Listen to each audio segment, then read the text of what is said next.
Maka tidak boleh seorang muslim memboikot saudaranya lebih dari 3 hari. Apalagi kerabatnya, apalagi suami atau pasangannya, tidak boleh. Kecuali kata para ulama, kecuali jika dia boikot karena saudaranya tersebut atau temannya tersebut melakukan dosa atau bid'ah yang membuat dia harus diboikot. Maka ini tidak ada batasannya. Tidak ada batasannya. Sebagaimana Nabi SAW memboikot 3 orang sahabat, di antaranya Ka'ab bin Malik radhiyallahu ta'ala anhu dan 2 sahabat yang lainnya, Hilal bin Umayyah dan satu lagi. Yang 3 orang tersebut tidak ikut serta dalam perang Tabuk sehingga mereka melakukan kesalahan. Maka ketika Rasulullah SAW pulang dari perang Tabuk, kemudian mereka mengaku bahwasanya mereka bersalah. Maka Rasulullah SAW memboikot mereka kalau tidak salah sampai 50 hari. Sampai mereka bertobat dan tobat mereka diterima oleh Allah Subhanahu wa taala. Baru pemboikotan tersebut dihentikan. Ini tentunya lihat maslahat dan mudarat. Seorang boleh memboikot saudaranya, enggak. Dulu dia baik, sekarang dia tukang zina, enggak ada bagimu. Tapi ini pemboikotan tersebut, masalah boikot memboikot tukang maksiat atau tukang bid'ah, maka ini lihat maslahat dan mudarat. Lihat maslahat dan mudarat. Memboikot pelaku maksiat ada 2 tinjauan. Tinjauan pertama, tujuannya agar dia sadar. Maka kita boleh boikot dia agar dia sadar. Sebagaimana Nabi SAW memboikot 3 sahabat. Hatta idza dhaqat alaihim anfusuhum. Hatta idza dhaqat alaihimul ardu bima rahubat wa dhaqat alaihim anfusuhum wa dhannu an la malja'a min Allah illa ilaih. Thumma taba alaihim liyatubu. Kata Allah, sampai ketika mereka merasa bumi yang luas ini terasa sempit bagi mereka. Dan jiwa mereka pun terasa sempit. Akhirnya mereka bertobat. Jadi Rasulullah memboikot mereka selama 50 hari. Tidak diajak ngomong. Kalau ada yang mengucapkan salam, 3 orang tersebut mengucapkan salam, enggak ada yang jawab. Mau ngomong tidak dijawab omongannya sampai mereka merasa sempit dan mereka bertobat, maka selesai pemboikotan tersebut. Maka di antara tujuan pemboikotan adalah agar menjadikan orang yang diboikot tersebut sadar. Misalnya seorang suami boikot istrinya. Kenapa? Istrinya nusyuz, membangkang, terus suka nonton film Korea. Maksiat. Film Korea enggak ada. 1 minggu pun saya tidak akan ngomong sama kamu. Kamu masih nonton film Korea. Sampai dia sadar, baru kita ajak ngomong lagi. Ini boleh enggak boleh karena dia bermaksiat.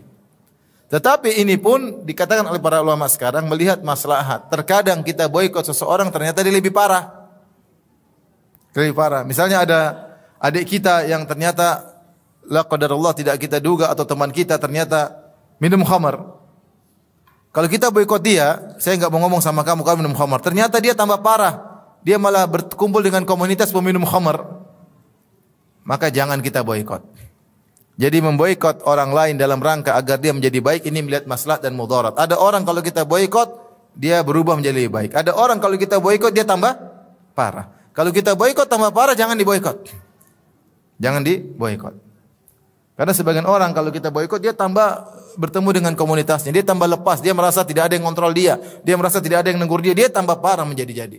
Seperti ini jangan diboikot, kita dekatin, kita nasihatin, ambil hatinya. Dan subhanallah zaman sekarang justru pemboikotan malah sering membuat lebih parah. Seorang ayah boikot anaknya, lebih parah anaknya. Karena dia kenapa? Lebih parah karena dia punya komunitas. Kalau zaman Nabi boikot tidak ada komunitas, selesai. Ka'ab bin Malik, Hilal bin Umayyah dan 1 orang lagi ketika diboikot dia enggak punya teman, mau kemana? Tapi kalau sekarang ada orang kita boikot, dia punya teman-teman banyak. Tambah parah. Ini tujuan boikot yang pertama adalah untuk membuat orang yang diboikot dididik agar menjadi lebih baik. Maka lihat maslahat dan mudarat. Jika dia diboikot menjadi lebih baik, maka boikotlah. Jika ternyata dia diboikot tambah parah, maka jangan diboikot. Kemudian yang kedua, tujuan dari boikot boleh lebih dari 3 hari jika maksiat, dosa atau bid'ah dalam rangka menyelamatkan diri kita. Misalnya kita tahu tetangga kita ternyata ada ahlul bid'ah. Misalnya orang Syiah, syubhatnya banyak. Jangan gaul sama dia. Jangan gaul sama dia selama-lamanya. Karena kalau kita gaul sama dia, kita yang terpengaruh. Enggak usah.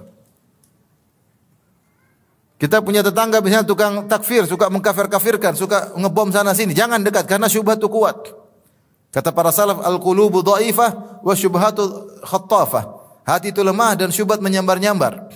Saya enggak mau kalau saya takut terpengaruh. Sampai ada seorang datang ahlul bidah kepada Ibnu Sirin. Dia bilang, Ibnu Sirin, saya ingin ngomong sama kamu. Kata Ibnu Sirin, tidak ada perkataan. Sebentar aja enggak, wala nisfu kalimah, setengah kata pun saya enggak mau dengar. Saya enggak mau dengar. Saya sudah nyaman dengan imanku, saya tidak mau dengar kamu. Jadi tidak mengapa seorang memboikot orang lain atau memboikot dirinya agar tidak berinteraksi sama orang lain demi untuk menjaga keselamatannya. Misalnya kita bilang sama anak kita, kamu jangan main sama anak itu bahaya. Kalau kamu main kamu terbawa, kita boikot anak kita dari orang tersebut, ya supaya anak kita tidak terpengaruh dengan orang tersebut. Orang tersebut yang minum khamar, nonton yang tidak, tukang main judi, kita jaga anak kita. Ini boikot boleh lebih dari 3 hari untuk menyelamatkan agama seseorang. Faham?